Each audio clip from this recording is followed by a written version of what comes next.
नमस्कार, मैं डॉक्टर मोहनलाल मेघवाल। द्वितीय वर्ष संस्कृत साहित्य के प्रथम प्रश्न पत्र के अंतर्गत अभिज्ञान शाकुंतलम नाटक के द्वितीय अंक का हम अध्ययन कर रहे हैं। पूर्व में भी महत्वपूर्ण गद्य भाग और श्लोकों का अध्ययन हमने किया है, उससे आगे आप देखें।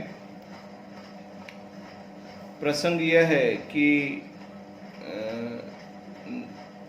अंक के प्रारंभ में विदूषक रंगमंच पर उपस्थित होते हैं और बताते हैं कि प्रतिदिन इस वन से उस वन में घूमते हुए, वन्य जीवों के पीछे घूमते हुए शिकार के लिए उसके संधि स्थल पीड़ित हो गए हैं, समय पर खाना नहीं मिलता है, तो वह शिकार के प्रति अनुत्सुक है और राजा से वह इस विषय में कहते हैं। लेकिन राजा भी शकुंतला के प्रेम में पड़ गए हैं और उनका उत्साह भी मंद हो गया है। वो ये कहते हैं कि मैं उन मृगों पर बाण चलाने में समर्थ नहीं हूँ जिन्होंने प्रिया शकुंतला को सुंदर दृष्टिपात का उपदेश दिया है। तो इस तरह राजा भी शिकार के प्रति अनुत्सुक है। उससे आगे आप देखें। राजा को विदूषक कहते हैं कि आप कुछ मन में रख करके कह रहे हैं कि मैं मृगों पर बाण चलाने में समर्थ नहीं हूँ। राजा कहते हैं मुस्कुराते कि मन्यत अनतिक्रमणीयम में सूर्य वाक्यमितम स्थितो अस्मि। और क्या, आप जैसे मित्र की बात का उल्लंघन नहीं करना चाहिए, यही सोचकर मैं खड़ा हूँ। तब विदूषक कहते हैं कि चिरंजीव इति गंतुम इच्छन्ति, आप चिरंजीवी हो और ऐसा कहकर के जाने लगता है। राजा वयस्य तिष्ठ सा अवशेषम में वचः। राजा कहते हैं कि हे मित्र रुको, अभी मेरी बात पूरी नहीं हुई है। विदूषक कहते हैं आज्ञा पयतु भवान, आप आज्ञा दीजिए। राजा विश्रांतेन भवता ममापि एकस्मिन् आयासे कर्मणि सायेन भवितव्यम। राजा कहते हैं कि विश्राम करने के बाद आपको मेरे एक अनायास साध्य कार्य में सहायक बनना पड़ेगा। विदूषक हंसी मजाक के मूड में कहते हैं कि मोदक खालिकायाम तेन सुग्रहितः क्षणः, क्या लड्डू खाने के काम में, तब तो ये बड़ा अच्छा अवसर है, अर्थात आपका कार्य मुझे स्वीकार है। राजा यत्र वक्ष्यामि कह कोऽत्र भो। राजा कहते हैं जिस कार्य के लिए मैं कहूँगा यहाँ कौन है। प्रविश्य द्वारिक प्रवेश करता और कहता है आज्ञा पयतु भर्ता, है स्वामी आज्ञा दीजिए। राजा कहते हैं रेवतक सेनापति तावद आहुताम, है रेवतक सेनापति को बुलाओ। द्वारिक तथा द्वारिक ऐसा ही इति निष्क्रम्य सेनापतिना स पुनः प्रविश्य एष आज्ञा वचन उत्कंठो भर्ता इतो दत्त दृष्टि तिष्ठति उपसर्पयतु आर्य। द्वारिक निकल करके जाता है और सेनापति के साथ पुनः प्रवेश करके सेनापति से कहता है एष आज्ञा वचन उत्कंठो भर्ता एतएव दत्त दृष्टि एव तिष्ठति। यह आज्ञा देने के उत्सुक स्वामी इधर ही दृष्टि लगाए हुए बैठे हैं। आज आप उपसर्पतु उनके पास जाएं, समीप जाएं।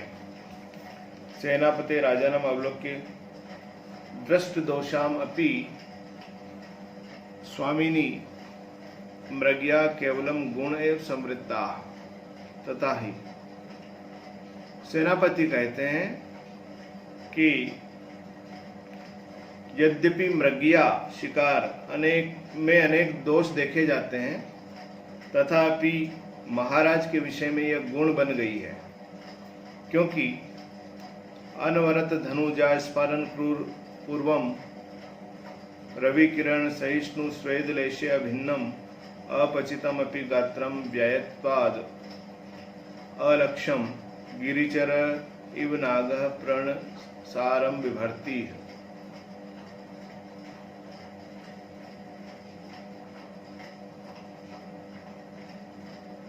श्लेष अलंकार इस श्लोक में है। गिरिचरः नागः इव, पर्वतचारी हाथी के समान। राजा की शारीरिक बलिष्ठता का वर्णन इस श्लोक के माध्यम से किया गया है। गिरिचरः नागः इव, चतुर्थ पाद का के शब्द देखें। गिरिचरः नागः इव, पर्वतों में विचरण करने वाले हाथी के समान।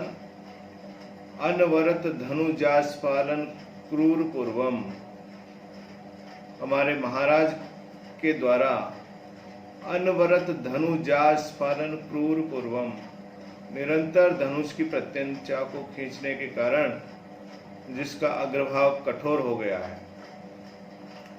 रवि किरण सहिष्णु, जो सूर्य की किरणों को भी सहन करने वाला है। स्वेद लेशे अभिन्नम, पसीने के कणों से सर्वथा रहित। अपचितम अपि व्ययत्वाद अलक्ष्यम प्रणसारम गात्रम विभर्ति है। तो पसीने के कणों से सर्वथा रहित, अपचितम अपि, परिश्रम के कारण, कृश या क्षीण, व्ययत्वाद अलक्ष्यम, परिश्रम के कारण, कृश या क्षीण होने पर भी, विशाल होने के कारण, अलक्ष्यम, दुर्बल न दिखाई देने वाला, प्रणसारम गात्रम विभर्ति, प्राण शक्ति से संपन्न शरीर को धारण करते हैं। हमारे महाराज पर्वतचारी हाथी के समान प्राण शक्ति संपन्न शरीर को धारण करते हैं। तो यहाँ जो है ये विशेषण प्रयुक्त हुए हैं, ये राजा के पक्ष में और पर्वतचारी हाथी के पक्ष में, दोनों के ही पक्ष में घटित होते हैं। राजा के पक्ष में इस तरह से कि राजा पर्वतचारी हाथी के समान है। कैसे कि महाराज अनवरत धनुजास्फालन क्रूर पूर्वम, महाराज का जो शरीर है वो निरंतर धनुष की प्रत्यंचा खींचने से जिसका अग्रभाग कठोर हो गया है। रवि किरण सहिष्णु, और जिनका शरीर सूर्य की किरणों को सहन करने वाला है। स्वेद लेशे अभिन्नम, और पसीने के कणों से सर्वथा रहित है। अपचितम अपि, और परिश्रम के कारण दुर्बल या क्षीण होने पर भी, व्ययत्वाद अलक्ष्यम, विशालता के कारण न दिखाई देने वाले, प्रणसारम गात्रम विभर्ति, प्राण शक्ति से संपन्न शरीर को धारण करते हैं। दूसरी तरफ हाथी के पक्ष में, गज के पक्ष में, अनवरत धनुजा स्फालन क्रूर पूर्वम, अनवरत धनुजा आदि का अर्थ होगा प्रियाल द्रुम की भूमि में आस्फालन से जिसके शरीर का पूर्व भाग कठोर हो गया है।